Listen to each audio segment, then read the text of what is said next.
உறவு வலுவானதாக இல்லைங்கிறது தான் என் கருத்து. நான் பிறக்கிறதுக்கு முன்னாடியே என்னை நேசிச்சவங்க தான் எங்கள் அம்மா. எத்தனை தான் அவங்கள கஷ்டப்படுத்தினாலும் பாசத்தை தவிர வேற எதுவுமே எனக்கு அவங்க கொடுத்ததில்லை. என்னையும் எங்கள் அம்மாவையும் சேர்த்து சமைப்பவர் தான் எங்கள் அப்பா. இந்த உலகமே என்ன எதிர்த்தாலும் தாங்கி பிடிக்க எங்கள் அம்மாவும் தூக்கி நிறுத்த எங்கள் அப்பாவும் இருக்காங்க. ஆனால் இது எல்லாருக்கும் கிடைக்குமா? இல்லை.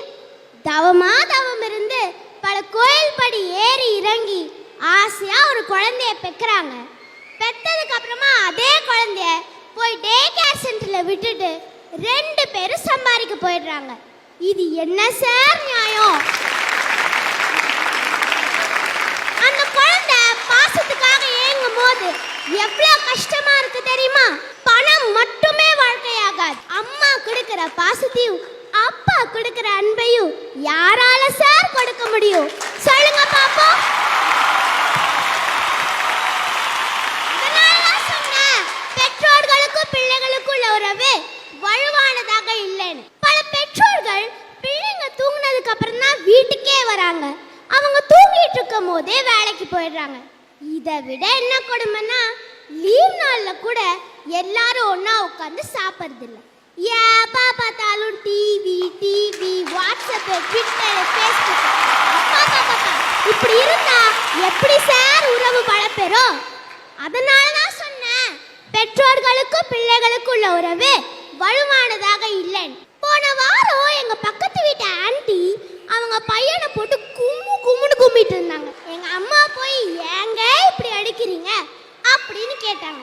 அதுக்கு அந்த ஆண்டி, பின்ன என்னங்க, இவன் மேக்ஸ்ல வெறும் 80 மார்க் வாங்கியிருக்கான், அவன் ஃப்ரெண்ட்ஸ் எல்லாம் 100க்கு 100 வாங்கியிருக்காங்க, இவனுக்கு இன்னும் எப்படிதான் சொல்லி தரதுன்னு தெரியலன்னு புலம்புனாங்க. ஐயா ஒரு நிமிஷம்.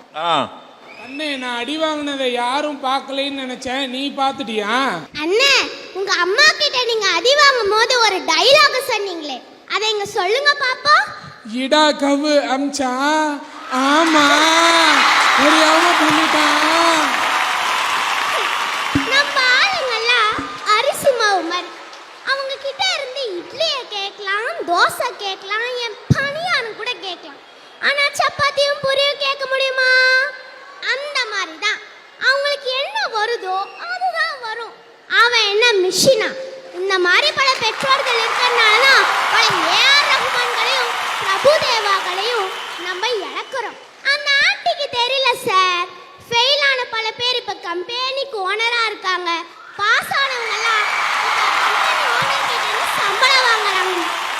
அதனால தான் சார் சொன்னேன், பெற்றோர்களுக்கும் பிள்ளைகளுக்கும் உள்ள உறவு வலுவானதாக இல்லைன்னு. நம்ம பிள்ளைங்க மட்டும் என்ன சாதாரணமானவங்க நினைச்சிங்களா? தாய் 8 5 குட்டி 14 அடி பாயும்ல, அந்த மாதிரிதான் 10 மாசம் சுமந்து கஷ்டப்பட்டு பெக்கறதுக்கு அப்பா அம்மா வேணும். The boost is the secret of my energy. இல்ல I am a complaint boy ன்னு ஒவ்வொன்னு பார்த்து ஊட்டி வளர்க்கறதுக்கு அப்பா அம்மா வேணும். இந்த ஊர்லயே தி பெஸ்ட் ஸ்கூல் காலேஜ்னு ஒவ்வொன்னு பார்த்து சேர்த்தி விடுறதுக்கு அப்பா அம்மா வேணும். ஆனா அவங்களுக்குன்னு ஒரு குடும்பம் வந்துட்டா என் பர்சனல் விஷயத்துல நீங்க தலையிடாதீங்க, இஷ்டம் இருந்தா இங்க இருங்க, இல்ல முதியோர் இல்லத்துக்கு போயிடுங்கன்றாங்க. இது என்ன சார் நியாயம்? அதனாலதான் சொன்னேன், பெற்றோர்களுக்கும் பிள்ளைகளுக்கும் உள்ள உறவு வலுவானதாக இல்லை. நேத்து எங்க அப்பாவுடைய ஃப்ரெண்டை நாங்க கடையில பார்த்தோம். எங்க அப்பா, எப்படி இருக்க, நல்லா இருக்கியா, உன் பையன் என்ன பண்ணிட்டு இருக்கான், அவ்வளவுதான் சார் கேட்டாரு. அதுக்கு அந்த அங்கிள், ஓ எல்லாரும் நல்லா இருக்கும், என் பையனை நான் ரோபோட்டிக்ஸ் கிளாஸ் சேர்த்திருக்கேன், அந்த கிளாஸ் சேர்த்திருக்கேன், இந்த கிளாஸ் சேர்த்திருக்கேன், எல்லாமே ஆன்லைன் தான், இல்லை அவனே பண்ணிட்டான் அப்படின்னு. அதுக்கு எங்க அப்பா, தெரியுமா அப்படின்னு கேட்டார். அதுக்கு அந்த uncle, no no no no no, எங்க வீடு ஃபுல்லா secured with CCTV camera, apple இருக்கு, லேப்டாப் இருக்கு, ஏதாவது எமர்ஜென்சினா என்னை உடனே காண்டாக்ட் பண்ணிடுமா அப்படின்னாரு. உங்க அப்பா அம்மா எங்க அப்படின்னு எங்க அப்பா கேட்டார். அவங்க நமக்கு செட் ஆகலப்பா அப்படின்ட்டார். இது என்ன சார் நியாயம்? உயிர் இல்லாத பொருளை நம்புறாங்க, நமக்கு உயிர் கொடுத்தவங்கள ஏன் நம்ப மாட்டேங்கிறாங்க? அதனால தான் சொன்னேன், பெற்றோர்களுக்கும் பிள்ளைகளுக்குள்ள உறவு வலுவானதாக இல்லை.